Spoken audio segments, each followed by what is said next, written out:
Al-Quran itu dalam bahasa Arab, salah satunya dalam Fusilat, kemudian juga dalam surat Az-Zukhruf itu disebutkan inna anzalnahu arabiyan la'allakum ta'qilun gitu ya, bahwa kami turunkan dengan bahasa Arab.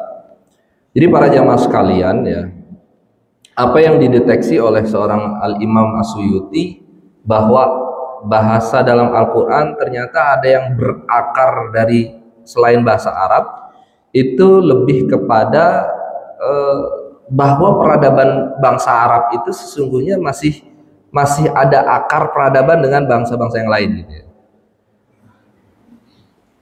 Tentu kita ingat bagaimana kemudian pada zaman atau pada periode Nabi Nuh alaihissalam itu umat manusia itu kan punah gitu ya.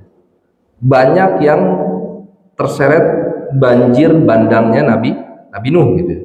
Kecuali yang naik ke atas kapal bahteranya Nabi Nuh gitu ya.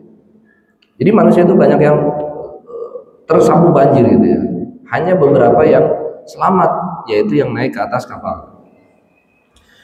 Di beberapa keterangan itu dijelaskan bahwa mereka-mereka yang naik ke atas bahteranya Nabi Nuh itulah nanti ya yang akan menempati atau yang melahirkan generasi-generasi atau umat-umat manusia yang nanti menempati seluruh wilayah yang ada di dunia ini gitu ya. Nah, yang paling terkenal putranya Nabi Nuh yang bernama Sam ya, atau yang dikenal dengan bahasa lain bangsa Smith gitu ya. Nah, dari keturunan Sam inilah itu kemudian lahir ya bangsa-bangsa, lahir peradaban-peradaban, tidak hanya bangsa Arab gitu. Jadi bangsa Arab itu salah satunya saja gitu. Jadi nanti ada bangsa Eropa, bahkan ada bangsa Asia, termasuk bangsa Arab gitu ya. Bangsa Arab sendiri itu kan kalau kita mau tarik sejarahnya itu kan juga sangat tua sekali gitu. Jadi Arab itu dalam beberapa keterangan atau literatur sejarah itu ada yang Arab asli dan ada yang Arab pendatang gitu ya. Yang asli namanya Arab Badui ya.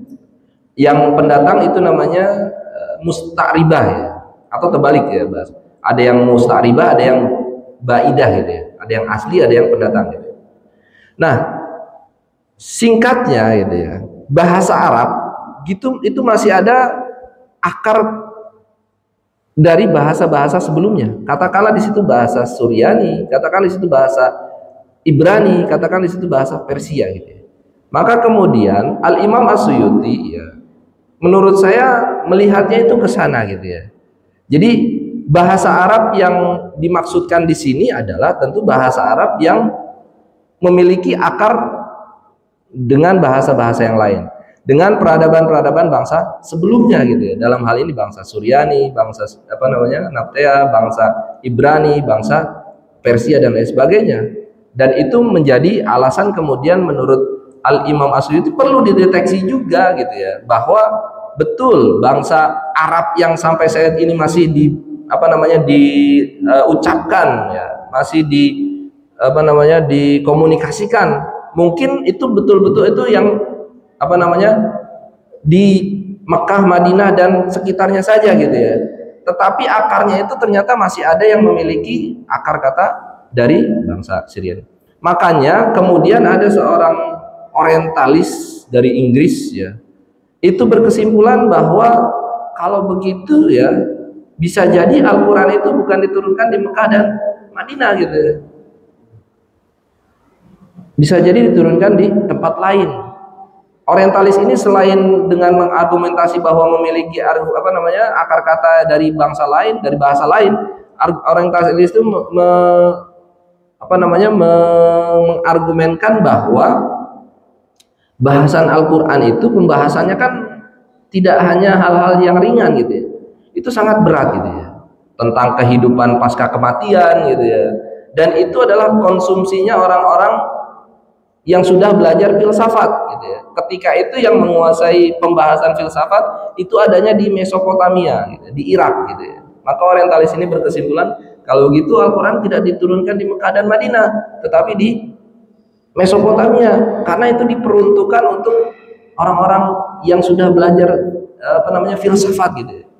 Ini teori orang filsafat orang orientalis tadi gitu, yang mengatakan bahwa tetapi teori ini kan salah gitu.